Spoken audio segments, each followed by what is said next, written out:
The moment you feel guilty because of someone else's words, you have officially become their slave. Let that sink in for a second. You're walking around every single day, carrying the weight of other people's opinions like chains around your neck. And you don't even realize it. You think it's normal. You think it's called being a good person. It's not. It's called being weak. Here's a question I need you to answer right now, and be honest with yourself. Why do you let people with half your intelligence dictate your worth? Think about it. The person who made you feel small yesterday, what have they accomplished? What have they built? What gives them the authority to judge you? Nothing. They have nothing. But somehow their words still echo in your head. Somehow you're still replaying that conversation, that comment, that look they gave you. You're still trying to defend yourself in your mind. And while you're doing that, while you're wasting mental energy on someone who doesn't matter, they've already moved on. They've already forgotten about you. They threw their garbage at you and walked away, but you're the one carrying it around like it's treasure.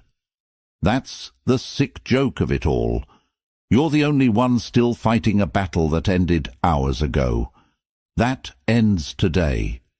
In the next few minutes, I'm going to show you the exact psychological dead switch that makes you immune to every insult, every judgment, and every shaming tactic ever devised. I'm not talking about confidence tips or positive thinking. I'm talking about something darker, something most people will never have the stomach to use. But you're not most people.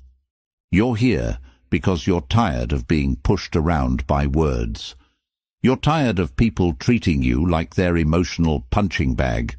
So pay attention, because what I'm about to show you will change the way you see power forever. I want you to drop this affirmation in the comments. I am untouchable. Let's go. Number 1. Why they shame you. Before we get into the tactics, you need to understand the game that's being played. Shame isn't about right or wrong. It never was. It's about power. When someone tries to make you feel guilty, when they call you selfish, cold, arrogant, or any other label, they're not giving you feedback. They're attempting to control you. They're trying to put you back in your place. They're trying to castrate your dominance. Let me break this down. Every single time someone shames you, they're conducting what I call a vulnerability audit. They're testing to see if you still need their approval. They're checking if you still care about belonging to the group, fitting in, being liked. And the moment you react, the moment you defend yourself, explain yourself, or apologize, you've just confirmed their power over you. You've told them, yes, I do care what you think. Yes, your opinion matters to me. Yes, I need your validation. And now they own you. This is the trap. This is what keeps most people locked in mediocrity their entire lives. They spend decades trying to prove themselves to people who don't matter, trying to earn approval from people who will never give it, trying to belong to a herd that will never accept them. Here's the truth that nobody wants to hear. You are only shamed because you want to belong. The person who doesn't care about fitting in cannot be shamed. The person who has given up the need for social approval is untouchable. They can call you whatever they want. It doesn't land. It's like throwing stones at a ghost. Machiavelli once said, "The lion cannot protect himself from traps, and the fox cannot defend himself from wolves." One must therefore be a fox to recognize traps, and a lion to frighten wolves. You need to be both. You need to see the trap of social shame for what it is, and you need to have the strength to walk away from the herd.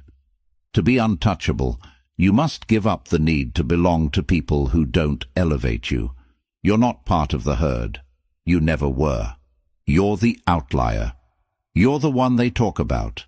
You're the one they fear. And once you accept that, once you truly internalize that you don't need their approval, their permission, or their validation, they lose all power over you. Every single person who has ever achieved something great has been called names. Every leader, every innovator, every person who refused to stay small has been shamed by the masses. The masses will always try to pull you down. It's not personal. It's their nature. They're crabs in a bucket, and the moment one crab tries to climb out, the others pull it back down. Not because they're evil, because seeing someone escape reminds them that they chose to stay. So, when someone tries to shame you, what they're really telling you is this: you're doing something I'm too scared to do, and I need you to stop so I can feel better about my own cowardice. That's it. That's the whole game. The question is, are you going to let them win? Are you going to shrink yourself to make them comfortable? Are you going to apologize for being ambitious while they celebrate their mediocrity? Are you going to let their insecurity dictate your destiny? Or are you going to see shame for what it really is, a weapon wielded by the powerless against those who dare to claim their power? Now, I want you to drop this affirmation in the comments. I need no approval. Number 2. The vacuum response. Here's where most people screw up. Someone insults them, shames them, tries to put them down, and they immediately jump to defend themselves. That's not true, you don't understand. The reason I did that was, I'm not like that. Let me explain. Stop. Defending is losing. The moment you defend, you've accepted their frame. You've agreed to play their game. You've given them the power to judge you, and now you're standing trial in a court where they're the prosecutor, judge, and jury. You can't win that game. Don't play it. So what do you do instead? You create a vacuum. You give them nothing. Let me teach you the most powerful weapon you'll ever learn. The void stare. Here's how it works. Someone says something designed to make you feel small. Maybe they call you selfish. Maybe they say you're cold. Maybe they try to embarrass you in front of others, and you do nothing. You look at them, dead in the eyes, no expression, no emotion, just 4 seconds of pure, empty silence. You let the silence hang there like a knife. 4 seconds doesn't sound like much, but try it. Count to 4 right now without saying anything. 1, 2, 3, 4. Feels long, doesn't it? Now imagine doing that while someone is staring at you, waiting for your reaction, expecting you to break. Most people can't handle 4 seconds of silence. It feels like 4 hours.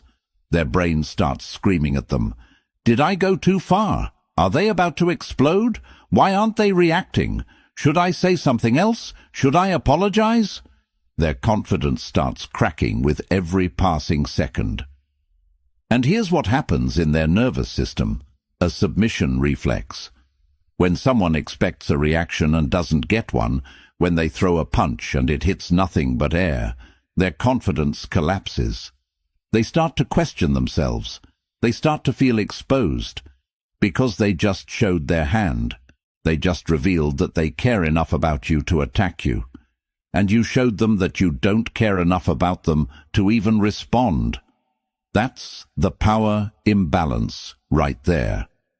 You see, most people think power is about having the best comeback, the wittiest response, the most devastating counterattack. But real power is making someone realize their attack meant nothing to you. It's the difference between killing someone in a fight and showing them their weapon is made of plastic. The void stare works because it deletes the opponent's confidence. It makes them feel foolish for even trying. And it does all of this without you saying a single word. After those 4 seconds, you can do one of 2 things. Option 1, you walk away. You just turn around and continue what you were doing. You treat them like they don't exist. This is the nuclear option. This tells them, you are so far beneath me that engaging with you would be a waste of my time. I've seen this destroy people. I've watched someone try to start drama at a party, throw out an insult, and the target just turned around mid-sentence and walked to the other side of the room. Didn't say a word. Didn't acknowledge it happened. The person who threw the insult stood there looking like a fool. Everyone saw it. Everyone felt the power shift. That person never tried again. Option 2. You respond, but not to their attack. You change the subject completely. You act like they never said what they said. This is even more devastating because it shows them that their words didn't even register as important enough to address. Imagine someone says, "You're so full of yourself," and you just look at them for 4 seconds, then say, "Did you finish the report I asked for?" Or, "Are we still meeting at 7?" You've just communicated something brutal. Your opinion about me is less important than the smallest detail of my day. Both options accomplish the same thing. You refuse to enter their frame. Remember this. You don't win the argument. You delete the opponent's confidence in having arguments with you in the first place. After you do this once or twice, people stop trying. They learn that attacking you is like punching a wall. It only hurts them. And here's the beautiful part. You never got angry. You never raised your voice. You never lost control. You just refused to play. That's real power. Drop this affirmation in the comments. Silence is power. Number 3. The frame reversal. Now let's go deeper. Sometimes silence isn't enough. Sometimes people are persistent. Sometimes they really want that reaction from you. They need to feel like they got under your skin. So here's where you flip the script completely. I call this the monster strategy. If someone shames you for being ruthless, cold, selfish, arrogant, or any other negative trait, you agree with them. Not sarcastically, not defensively, you just agree. You're so cold. You're right, I am. You only care about yourself. Correct. You're ruthless. Absolutely. And then you say the most powerful words you'll ever learn. Now what? That's it. 2 words.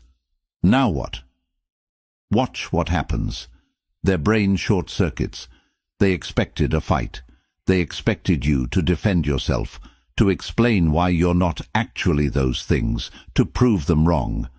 That's where they get their satisfaction, from watching you squirm, from watching you care about their opinion, but instead you just took their weapon and handed it back to them with a smile.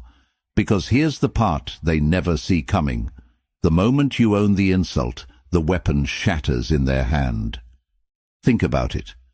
If someone calls you selfish and you spend 20 minutes explaining why you're not selfish, you've just proven that their opinion matters to you. You've given them power. But if someone calls you selfish and you say, "Yeah, I am. I put myself first." Problem. What can they do? Nothing. They can't shame someone who refuses to feel shame.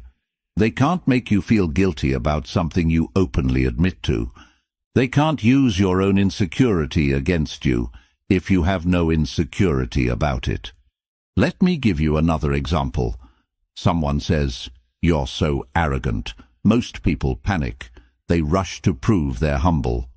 Not, "I'm not arrogant. I'm just confident." There's a difference. Stop begging. Stop explaining. Stop defending. Instead, try this. Arrogant? Maybe. But I'd rather be arrogant and accomplished than humble and invisible. See what just happened? You took their insult and turned it into a statement of power. You didn't deny it. You didn't defend it. You owned it and made them question their own position. This is what I call frame reversal.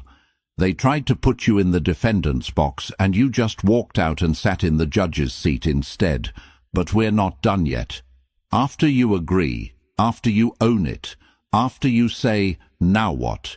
You deliver the counterattack. You hit them with the question. This is a question designed to expose their insecurity, to make them realize why they really attacked you in the first place. Here are some examples. Is your life so empty that you need to focus on mine? Do you feel better now? Does judging me make you feel less mediocre? Are you trying to convince me or yourself? Notice what these questions do. They don't defend you. They put the spotlight back on them. They force them to confront their own motivation. Why did they attack you? Because something about you threatens them. Because your confidence makes them feel small. Because your refusal to apologize makes them question why they apologize for everything.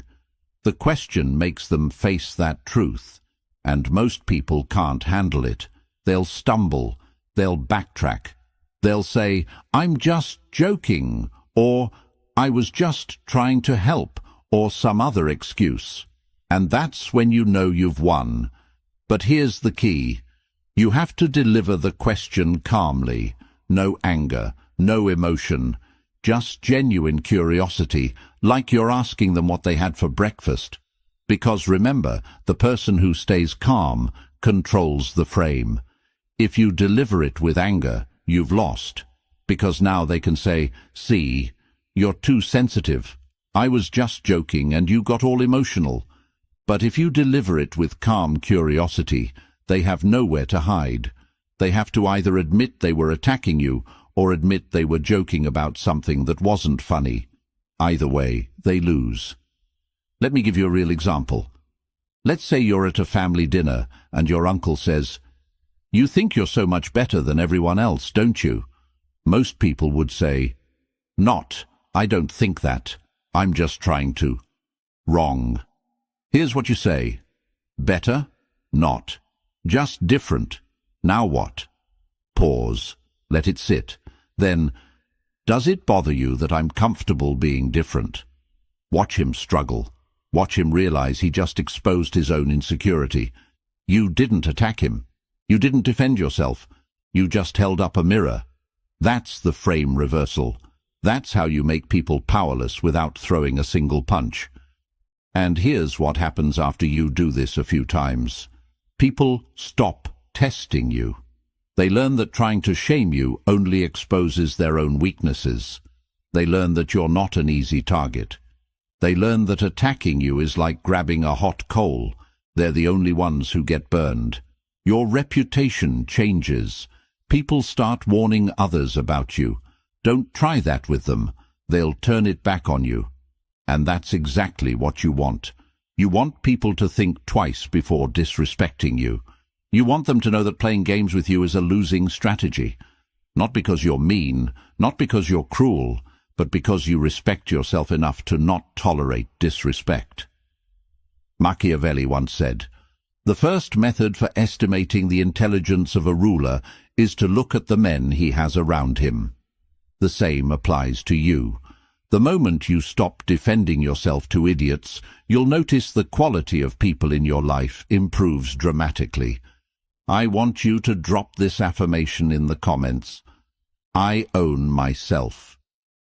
Number 4, the untouchable identity. Now we get to the final level.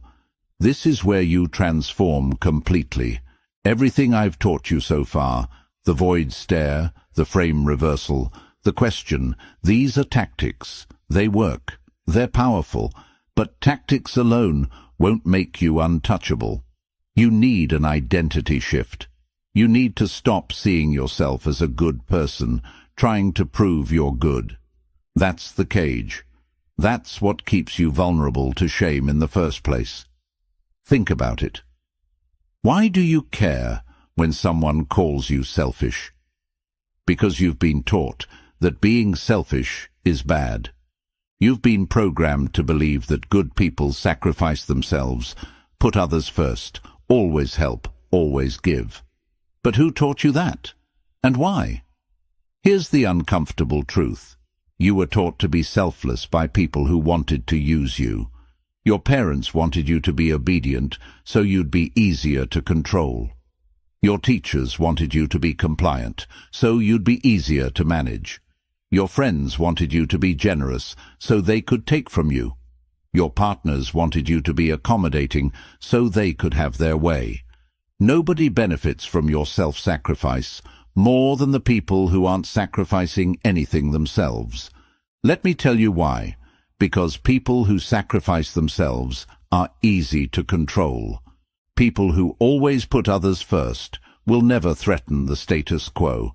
People who can be guilted into giving are cash machines for everyone around them. The good person label isn't a compliment, it's a leash. And the moment you reject it, the moment you give yourself permission to prioritize your own goals, your own time, your own energy, you become dangerous.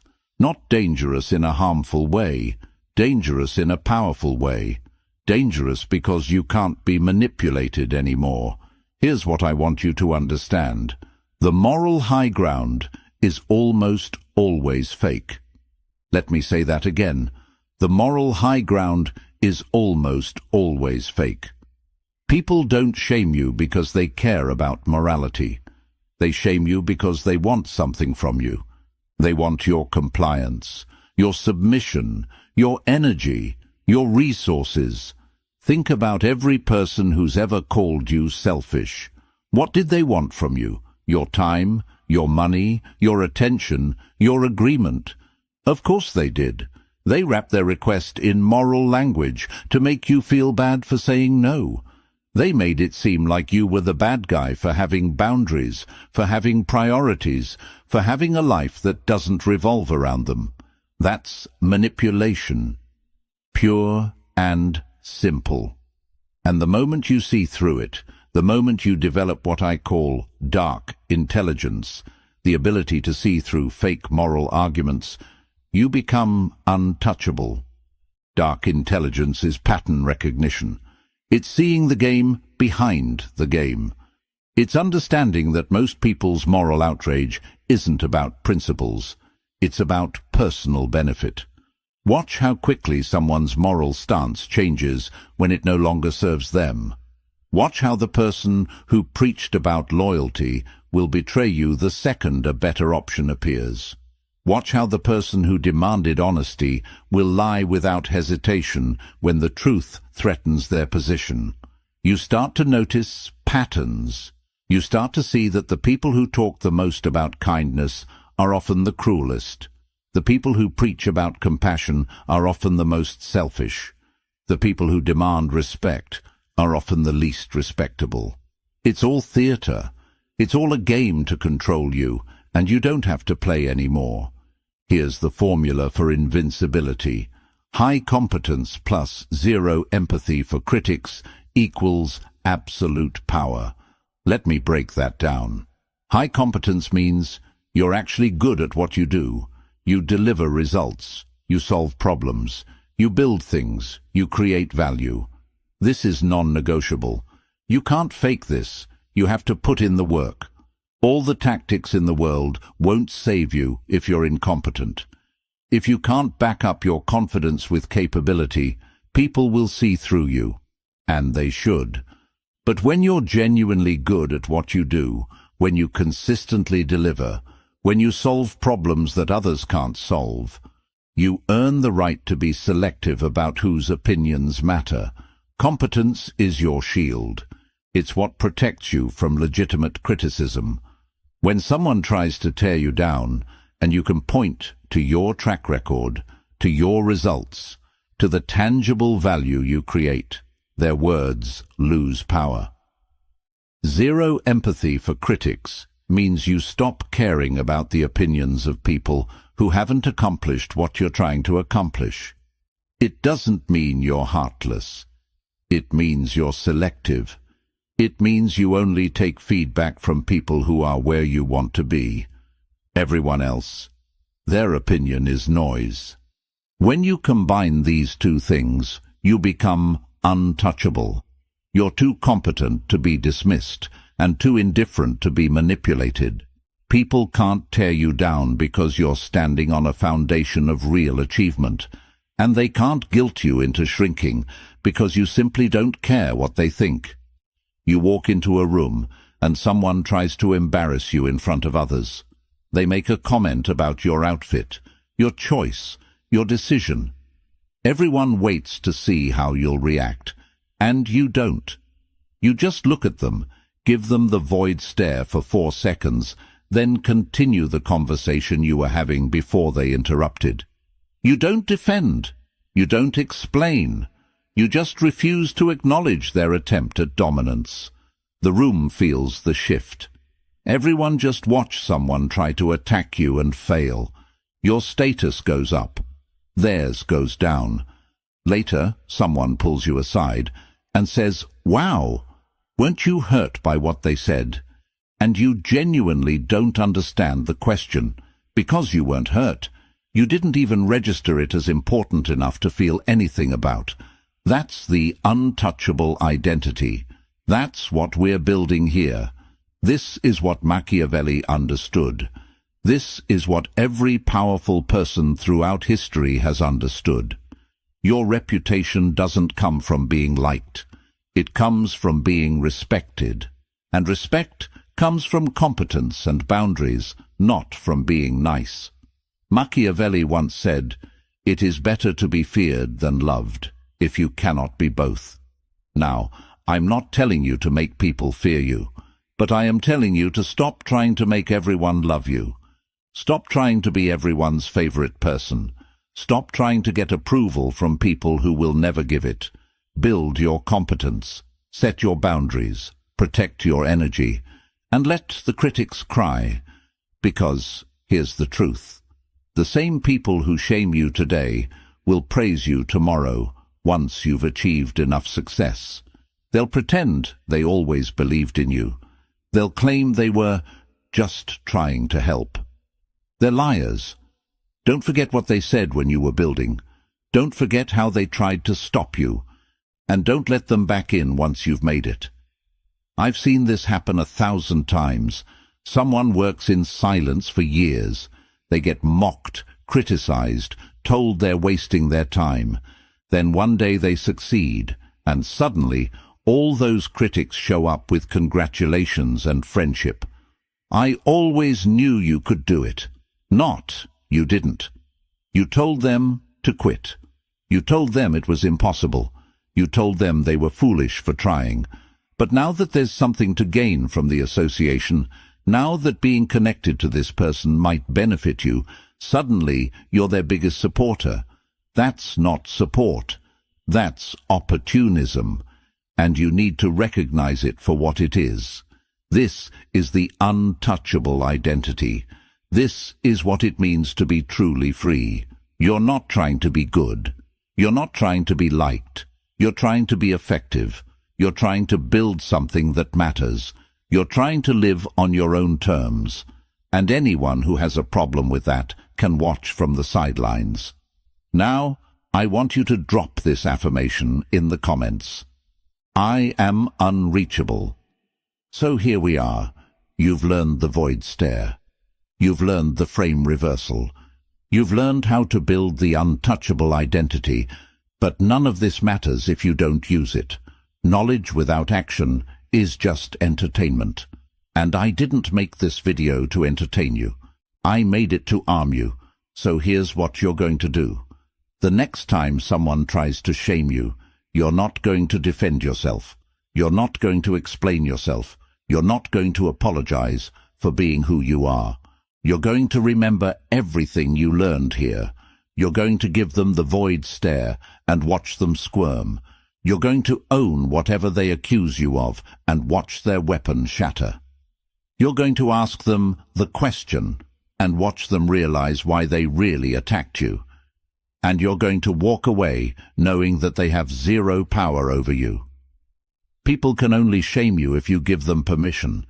They can only make you feel small if you agree to shrink. They can only control you if you hand them the controls. So stop handing them out. This isn't about being mean. This isn't about being cruel. This is about protecting your peace. This